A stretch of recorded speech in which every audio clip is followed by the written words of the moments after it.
ذکر تو treasures of جنہ میں سے ہے. حدیث میں آتا ہے کہ جنت کے خزانوں میں سے ایک ذکر ہے لا حول ولا قوت الا باللہ. دوسرا غم میں اور بہت زیادہ سوروں کی حالت میں یہ والا ذکر بہت تقویت دیتا ہے، لا حول ولا قوت الا باللہ. اس کی ٹرانسلیشن بھی بڑی تقویت دے گی، ٹھیک ہے نا. اس سے ثابت ہی ہوتا ہے کہ اے اللہ، وہ کہنا یہ چاہ رہے ہیں کہ اللہ میری کنڈیشن تب تک چینج نہیں ہوگی جب تک آپ کی طرف سے مجھے ہیلپ نہیں آئے گی. یعنی اپنے آپ کو بندہ فل بے بس شو کرے اور اللہ تعالیٰ پہ ریلائی کرے. یہ ہے اللہ پہ کانفیڈنس، ٹھیک ہے نا. ہوتا کیا ہے کہ ہم سب سے شیئر کر کے پھر اللہ کے پاس جاتے ہیں. تو ظاہر ہے اللہ کو اللہ کی غیرت ہے، اللہ کو شاید برا بھی لگتا ہو کہ یہ دیکھو سب سے شیئر کر کے اب میرے پاس آ گیا. تو ریلائنس تو یہ، کانفیڈنس تو یہ کہ جب حادثہ ہوا ہے سب سے پہلے کہاں شیئر کیا؟ اللہ تعالیٰ سے باتیں کی ہیں، اللہ تعالیٰ سے نوٹس لکھا کریں، نوٹ پیڈ لکھا کریں، اللہ سے گفتگو کیا کریں، سارا اپنا دل کھولا کریں اللہ کے آگے. اس کو عادت بنائیں، یہ بہت امپاورنگ چیز ہے، ٹھیک ہے نا. اور یاد رکھیں کہ دیکھیں جیسے حدیث میں آتا ہے نا کہ جب بندہ سورہ فاتحہ کی تلاوت کرتا ہے اللہ رپلائی کرتا ہے. اللہ کہتا ہے کیا میرا بندہ ایکنالج کر رہا ہے کہ میں گناہوں کو معاف کرنے والا ہوں؟ تو جا میں نے اسے معاف کیا.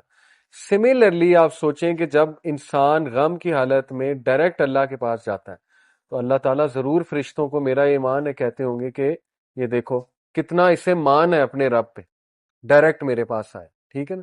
تو پھر اللہ اسے کافی ہو جاتا ہے. یہ حدیث میں آتا ہے کہ جو گمان اللہ کے بارے میں ہم کریں گے وہ پھر اسی طرح اللہ پیش آئے گا. ایک بندہ گمان ہی یہ کر رہا ہے کہ نہیں جی میرا مسئلہ کرنا ہی اللہ نے حل ہے، اللہ نے ہی دینا ہے، بس میں نے اللہ سے ہی مانگنا ہے. اللہ کے نبی صلی اللہ علیہ وسلم تو اتنا بھی نہیں پسند کرتے تھے کہ اگر اونٹ پر بیٹھے ہوئے اور کوئی چیز ان کی اونٹ سے نیچے گر جاتی تھی تو خود اتر کے اٹھاتے تھے. یہ ہمارے نبی کے بارے میں آتا ہے. اور کبھی بھی کسی کو نہیں کہا مجھے اٹھا کے دے دو. یہ توکل کا لیول ہے، ٹھیک ہے نا. مدد مانگنی ہے اللہ سے مانگنی ہے، لیکن یہ کہ ہمارا ایمان اس لیول کا نہیں. تو چلیں شیئرنگ کی جا سکتی ہے، لیکن بہترین یہ ہوگا کہ آپ صرف اللہ سبحانہ و تعالیٰ سے ہی شیئر کریں، ٹھیک ہے جی. تو اس دعا کے بعد اور ایک میں آپ کو بات بتاؤں کہ یہ دعا انسٹنٹ قبول ہوئی ہے.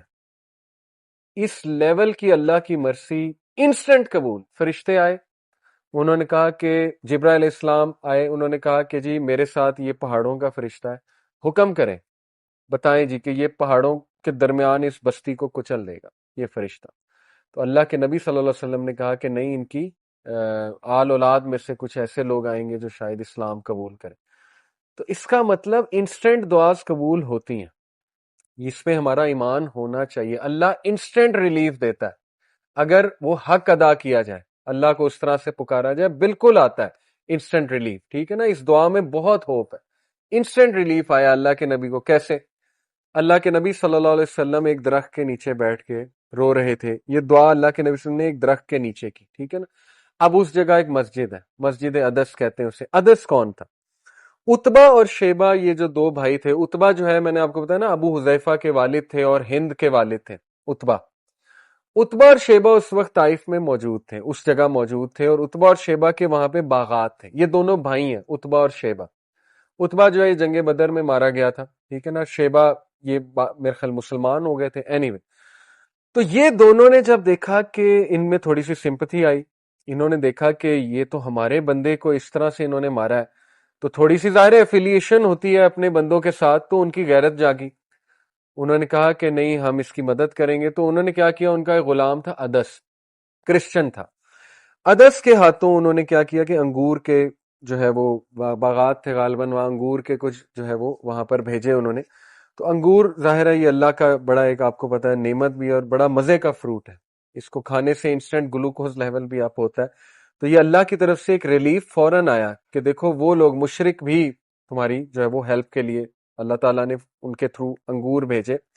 تو عدس جو ہے وہ لش گرین انگور لے کر آئے، اللہ کے نبی صلی اللہ علیہ وسلم نے ایکسیپٹ کر لیا.